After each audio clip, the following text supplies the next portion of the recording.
In the ancient world, everyone believed in gods. Even if your gods were different from your neighbors, the gods were responsible for 100% of your reality, from rainfall to health. Millennia ago, if your best cow suddenly died, it was the gods' fault. If you received a new cow as a gift, it was a blessing from the gods. Now, this attitude seems naive today, but take a quick moment to think about how freeing that must have felt. Seriously, we take so much responsibility upon ourselves every day. Our world is in climate, economic, political, social, and pandemic emergency mode. We are a stressed out species. So it's not surprising we're all looking somewhere to something for a little encouragement and positive reinforcement. In the past, we all would have looked to a God. And whether or not that God answered our prayers, it at least gave us a shared moral center. More importantly, the ancient world gave us all a shared mythology.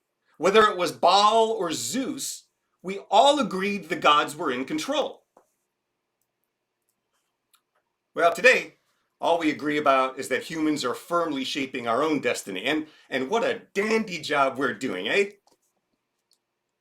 Over thousands of years, though, our societies have secularized. The gods slowly forced from everyday life. Over the past century, we've even stopped visiting them on the weekends. The Enlightenment's encouragement of faith in science, reason, and intellect instead of religion and theology is now the foundation for most of the world's civilizations. Generations of young people, myself included, have been raised with evolution, biochemistry, and astrophysics as explanations for a reality once defined by creative gods. Science reveals the workings of a universe that for many people is itself a religious experience. Most no longer believe in an interventionist God who gives or takes away our cows. For the most part, the world has benefited from the separation of church and state, but a secular society leaves us with a spiritual hole. When people believed in gods, they were fully invested. God blessed my house, or God smote my enemy. We aren't as committed to secular society. We don't believe in secularism. We don't give thanks to secularism for a beautiful day or a field of stars. We just think secular societies form better governments. The result is that, for the most part, we no longer believe in gods. And when we no longer believe in gods, we find ourselves believing almost anything. So, in an era when people are more likely to believe fiction than fact, and when so much of religion has relied on its own fictions for far too long, what are we to believe? Where do we place our trust? Thousands of years ago, every single one of us would have said God. But even then, that meant different things to different people. What does it mean to place our trust in God? And do we expect a response? Do we believe in a responsive universe? To help us answer that question, let's examine some classical ideas about faith and God. I promise this won't be too academic. I'm just going to introduce these broad terms today, and because within each of these disciplines there are a multitude of debatable subsets like open theism and Gnostic atheism. In general, though, theists believe in a God that creates reality and intervenes in it, including in human affairs with events like floods and messiahs. This is the classical monotheistic view of God almost everyone on earth is familiar with, whether they agree with it or not. By the way, a 2011 Reuters poll showed that globally about 50% of people believe in an interventionist deity. I somehow suspect that that number is many percentage points lower today. So, people who generally reject the notion that any sort of supernatural, all-powerful being or being exists, though, much less is involved in our daily lives, identify as atheists. Atheists are often confused with nihilists, but most atheists are Just everyday folks who find plenty of meaning in the beauty of being alive. Some also see religion as a societal ill, responsible for much of the world's chaos and horror, and have rejected faith in any interactive, caring deity as futile and foolish. So, most of us, most religious people, probably consider themselves theists, but many of us might actually be more closely aligned with deism. Deism began during the Enlightenment, excuse me, Deism began during the Enlightenment as an intellectual and anti-church movement. Deists believe that nature and human reason are arguments enough for the existence of a supreme being, but that once set into motion, the supreme being takes a hands-off approach to universe management. For deists, God is the prime mover, then just let's go. St. Francis was a deist, as were Benjamin Franklin, Thomas Jefferson, most of the founders, really. Deism is also a significant influence on process theology, where I consider myself on the theological spectrum, if you will. In process theology, God is not only part and parcel of the creation of everything, but is also still along for the ride. Not necessarily guiding or intervening, but always experiencing everything that the entirety of creation is experiencing. Imagine for a second experiencing everything that's going on in the world today, like feeling it, really experiencing everything from every being. It would be overwhelming. This is the process God. Process theology allows for an interactive, responsive universe imbued with the Spirit of God in every particle. Even if it's not necessarily intervening, the universe is always responding, adjusting, keeping everything in motion. The universe is progressive.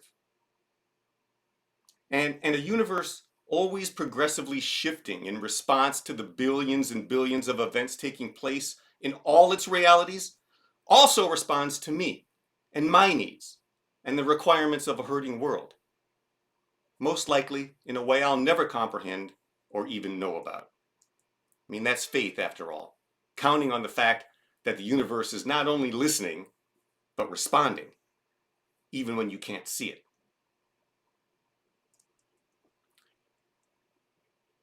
I have faith in a responsive universe. And thousands of years ago, peering into an inky black sky filled with uncountable pinholes of light, Isaiah did too.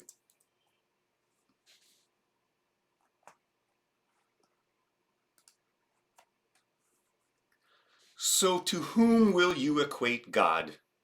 To what likeness will you compare him? An idol? A craftsman pours it, a metal worker covers it with gold and fashions silver chains. The one who sets up an image chooses wood that won't rot and then seeks a skilled artisan to set up an idol that won't move. Don't you know? Haven't you heard? Wasn't it announced to you from the beginning? Haven't you understood since the earth was founded? God inhabits the earth's horizon. Its inhabitants are like locusts, stretches out the skies like a curtain and spreads it out like a tent for dwelling. God makes dignitaries useless and the earth's judges into nothing.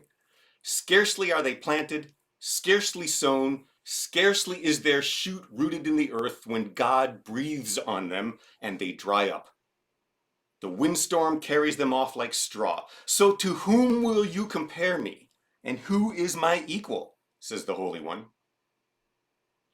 Look up at the sky and consider. Who created these? The one who brings out their attendants one by one, summoning each of them by name. Because of God's great strength and mighty power, not one is missing. Why do you say, Jacob, and declare, Israel, my way is hidden from the Lord? My God ignores my predicament. Don't you know? Haven't you heard? The Lord is the everlasting God, the creator of the ends of the earth. He doesn't grow tired or weary. His understanding is beyond human reach, giving power to the tired and reviving the exhausted. Youth will become tired and weary. Young men will certainly stumble. But those who hope in the Lord will renew their strength. They will fly up on wings like eagles. They will run and not be tired. They will walk and not be weary.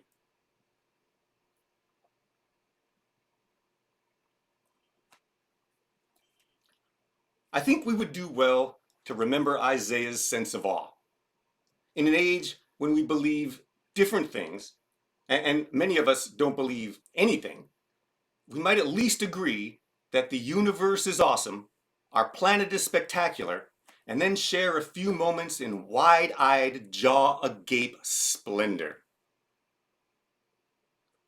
I've never really had a more humbling thought.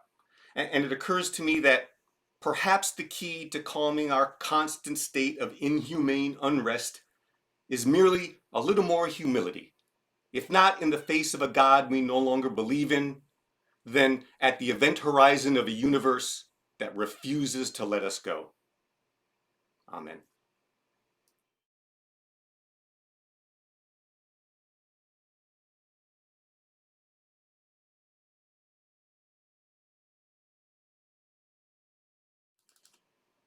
My question today is, why do or don't you believe in a responsive universe? Where do you come down on deism and theism? Why do or don't you believe in a responsive universe? It's good to see you. I'll send you to breakout rooms for a few moments to discuss in small groups. Welcome back, Dan and Pat. I see you on, on the screen now. Thanks to all of you who are joining in today for the first time as well. This will be just a short 10-minute small group discussion. If one of you would take a few notes while you're in the breakout room, so when we gather back together, we can share our ideas with each other, that would be lovely. So enjoy discussions with your friends, and we will see you back here in about 10 minutes.